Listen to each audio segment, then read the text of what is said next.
Mes chers compatriotes, mesdames et messieurs, je m'appelle Dr Noël Tchagne Mwadjanvita, auteur du plan Marshall de Noël Tchagne pour la reconstruction et le développement de la RDC.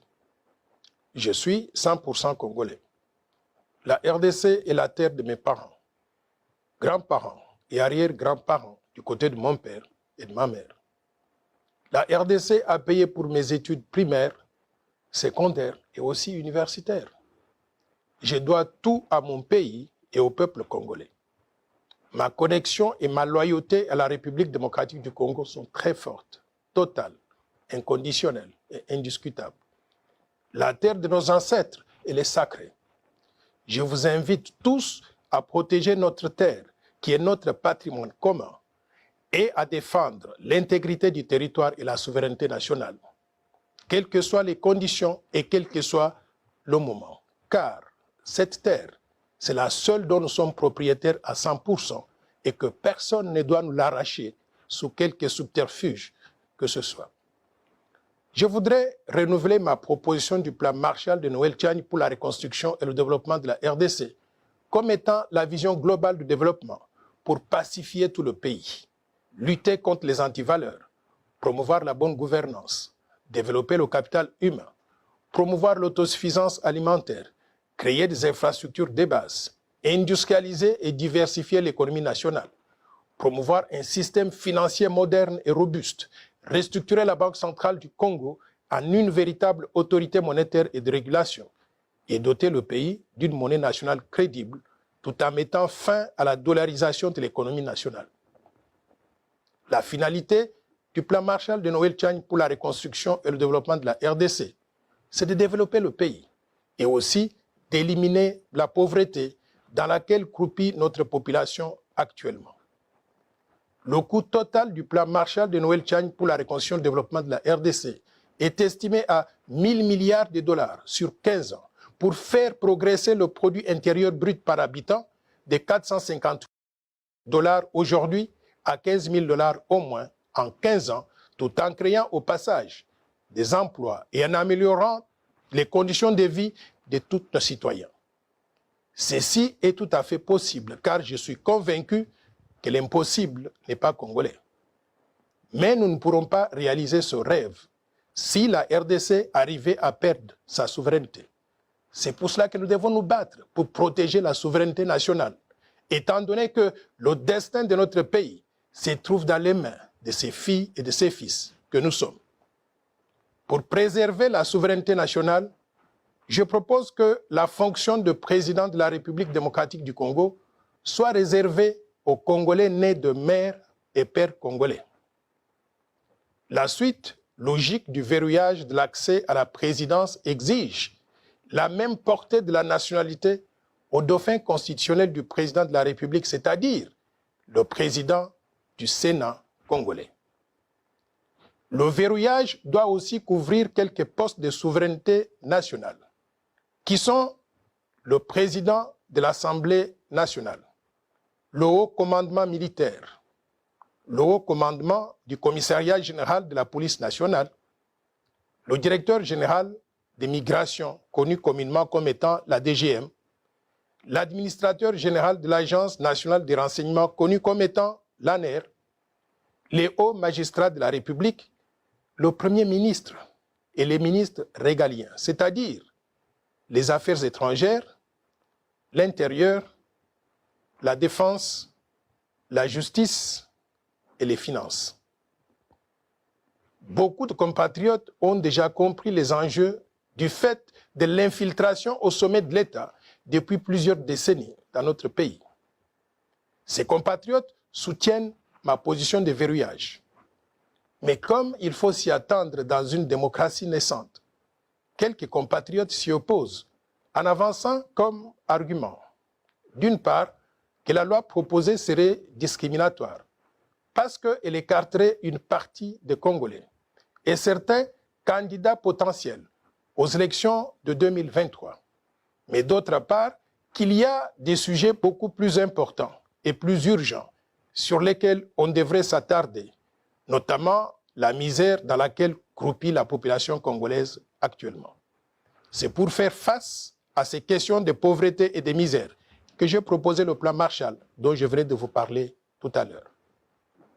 Chers compatriotes, mesdames et messieurs, ma proposition de verrouiller l'accès à la présidence de la RDC et aux fonctions très sensibles est importante. Pourquoi? Parce qu'elle porte sur un aspect crucial de la vie de notre pays, l'accession aux plus hautes fonctions de souveraineté nationale. Ma proposition de loi ne porte pas sur les conditions d'acquisition de la nationalité congolaise ou sur les modifications de ces conditions d'acquisition de la nationalité congolaise. Ma proposition ne changerait donc rien quant à la nationalité de ceux qui sont déjà congolais actuellement. Je voudrais vous parler d'un article important de la Constitution qui parle de ces questions de nationalité. C'est l'article 10 de la Constitution de la République qui est très clair au sujet des conditions d'acquisition de la nationalité congolaise. Cet article stipule ce qui suit. La nationalité congolaise est une et exclusive. Elle ne peut être détenue concurremment avec aucune autre. La nationalité congolaise est soit d'origine, soit d'acquisition individuelle. Est congolais d'origine toute personne appartenant aux groupes ethniques dont les personnes et le territoire constituaient ce qui est devenu le Congo, c'est-à-dire actuellement la République démocratique du Congo au moment de l'indépendance le 30 juin 1960. Il y a une loi organique qui détermine les conditions de reconnaissance, d'acquisition, de perte et de recouvrement de la nationalité congolaise. Mes chers compatriotes, mesdames et messieurs, je propose aussi que les révisions prochaines de la Constitution de la République démocratique du Congo permettent aux Congolais ayant acquis des nationalités étrangères de recouvrer la nationalité congolaise d'origine, que personne ne doit perdre. Nous sommes nés Congolais, nous vivons Congolais, nous mourrons Congolais et nous serons enterrés Congolais. La nationalité congolaise, elle est sacrée. Personne ne peut l'arracher à qui que ce soit parmi nous. Sur le territoire national, tout Congolais devra se soumettre aux lois congolaises sans aucune possibilité d'invoquer une quelconque immunité du fait de la détention d'une nationalité étrangère. Au vu de l'histoire récente, il sera prudent, à mon avis, d'exclure la double nationalité avec tous les pays voisins de la RDC, et en particulier ceux qui ont eu des velléités d'occupation de la République démocratique du Congo, et ils sont connus. Chers compatriotes, mesdames et messieurs, depuis 1996, les armées du Rwanda, du Burundi et de l'Ouganda ont été rejointes sur le sol congolais par celles de Zimbabwe, de la Namibie, de l'Angola et de tous les pays du monde venus dans le cadre des opérations de maintien de la paix avec la MONUC d'abord et plus tard avec la MONUSCO. Ces soldats étrangers se sont accouplés avec les Congolaises et les Congolais, donnant naissance à des millions d'enfants qui sont tous Congolais d'après la Constitution actuelle. Nous acceptons tous ces enfants comme Congolais et ils ont droit à tout dans notre pays. Sauf que pour des raisons de souveraineté nationale, nous devons restreindre l'accès à la présidence de la RDC et aux fonctions de souveraineté nationale en les réservant exclusivement aux Congolais nés de mères et de pères eux-mêmes congolais.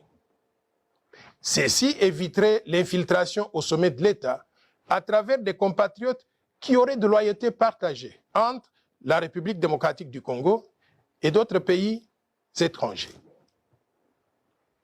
Chers compatriotes, mesdames et messieurs, ma proposition de verrouillage porte essentiellement sur les conditions d'accès à la fonction de président de la République démocratique du Congo, c'est-à-dire sur les critères qui doivent être remplis pour être candidat au poste de président de la République. Pour le moment, ces critères sont définis par l'article 72 de la Constitution de la République démocratique du Congo qui stipule ce qui suit. Nul ne peut être candidat à l'élection du président de la République s'il ne remplit pas les conditions ci-après. 1. Posséder la nationalité congolaise d'origine. 2. Être âgé de 30 ans au moins. Et 3. Jouir de la plénitude de ses droits civils et politiques. Et 4. Ne pas se trouver dans un des cas d'exclusion prévus par la loi électorale. Il convient de souligner que ma proposition de verrouillage vient apporter une condition supplémentaire, un critère additionnel, qui est de limiter l'accès à la présidence de la République démocratique du Congo aux Congolais nés de mères et de pères eux-mêmes congolais. Il est important de relever que ce critère additionnel vise à protéger l'intérêt national, la souveraineté nationale, la fonction suprême qui est celle de président de la République en évitant l'infiltration au sommet de l'État et en préservant la fierté d'être congolais et surtout d'être dirigé par un Congolais comme nous. Dans beaucoup de pays, il y a des dispositions qui protègent l'intérêt national et qui empêchent n'importe qui d'accéder à la magistrature suprême. De telles dispositions existent dans d'autres pays tels que le Cameroun, la Zambie, le Togo, le Gabon, le Maroc, l'Algérie, la Tunisie, le Burkina Faso et même la Turquie. Et aussi, elles existent dans des grandes démocraties telles que les États-Unis d'Amérique, où n'importe quel Américain ne peut devenir président de la République, donc des États-Unis d'Amérique. Aux USA, donc, il faut être né sur le sol américain, comme Barack Obama, Bill Clinton et aussi John F. Kennedy. Par contre, l'ancien secrétaire d'État Henry Kissinger, l'ancienne secrétaire d'État Madeleine Albright et l'ancien gouverneur de l'État de Californie, Arnold Schwarzenegger, tout en étant tous les trois pleinement des Américains, ils ne peuvent prétendre à la fonction de président des États-Unis d'Amérique. Pourquoi? Parce qu'ils ne remplissent pas un des critères d'éligibilité, c'est-à-dire d'être nés sur le sol américain. Et pourtant, ce sont des personnalités très brillantes. Vous connaissez tous Henry Kissinger. C'était l'un des secrétaires d'État américains les plus distingués. Mais il ne peut pas accéder à cette fonction à cause de cette limitation. Je tiens à préciser que ma proposition de loi est impersonnelle. Elle ne vise aucun individu, étant donné qu'à ce jour, personne n'a déclaré sa candidature à la présidence de la République lors des élections de 2023. Ma proposition n'est pas discriminatoire. Pourquoi? Parce que dans tous les pays du monde, il y a des critères d'éligibilité. Ces critères sont déterminés et discutés à l'avance. Et dès qu'ils sont adoptés par le Parlement et promulgués par le président de la République, ces critères s'appliquent à tout le monde, sans distinction, sans exception et sans discrimination. C'est ainsi que, dans la plupart des pays, il y a par exemple le critère de l'âge. En France, par exemple, pour être candidat au poste de président de la République française, il faut avoir au minimum 18 ans. Par contre, en République démocratique du Congo, on exige du candidat à la présidence de la République démocratique du Congo 30 ans d'âge au moins. Est-ce qu'on peut dire dans ce cas qu'il y a discrimination par rapport aux Congolais qui n'ont pas encore 30 ans d'âge? La réponse est non. C'est un critère qui a été accepté par tout le monde et qui va s'appliquer à tout le monde aussi. Il convient de noter qu'en République démocratique du Congo, les conditions prévues par la Constitution sont complétées par des critères opérationnels, prévus par la loi électorale numéro 17/013 du 24 décembre 2017, modifiant et complétant la loi électorale numéro 06/006 du 9 mars 2006, portant organisation des élections présidentielles, législatives, provinciales, urbaines, municipales et locales, telles que modifiées à ce jour. C'est cette loi qui détermine, par exemple, le montant de la caution à déposer par tout candidat aux élections présidentielles. Mes chers compatriotes, mesdames et messieurs, est-ce que ma proposition de loi est opportune en ce moment précis? La réponse est oui. Lorsque la souveraineté du pays est menacée, il n'y a pas meilleur moment que d'agir immédiatement, car si le risque identifié d'infiltration au sommet de l'État se matérialise, ce sera trop tard pour sauver notre pays. Le timing de ma proposition de verrouillage coïncide aussi avec les réformes proposées par d'autres organisations de la société civile ou même des partis politiques, tels que la CENCO, qui a présenté la feuille de route des réformes qui toucheraient à la CENI, la loi électorale et aussi la Constitution. Il y a aussi les idées de Martin Fayoulou, qui propose une CENI à présidence tournante.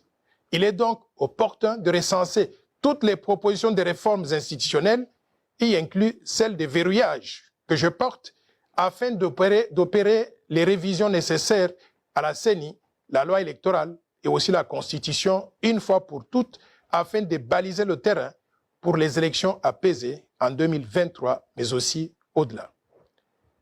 Mes chers compatriotes, mesdames et messieurs, je vous invite tous à participer à ce débat d'idées, de façon civilisée et patriotique, sans insulte ni dénigrement, dans le respect de la dignité de chacun, pour contribuer à un climat de paix et d'élections apaisées dans notre pays. Si ma proposition de loi est adoptée, la RDC ne prendrait plus de risque de donner la magistrature suprême et d'autres fonctions de souveraineté à des personnes dont le cœur, le sang, l'allégeance et la loyauté seraient ailleurs à défaut du corps physique dans notre pays. En démocratie, c'est la majorité qui gouverne. Les Congolais nés de mères et pères congolais étant les plus nombreux, il est normal et logique qu'ils aient l'exclusivité de la présidence du pays et les fonctions essentielles de souveraineté pour que nous puissions protéger ensemble notre fierté d'être Congolais, mais également notre souveraineté nationale. Pour terminer, je vous rappelle que tous les Congolais sont égaux. Ils sont les mêmes. Il n'y a pas un seul individu qui soit moins ou plus important que d'autres dans notre pays. Nous sommes des frères et sœurs. Nous devons rester unis et inséparables. Faisons l'essentiel pour protéger notre patrimoine commun tout en le préservant pour les générations futures.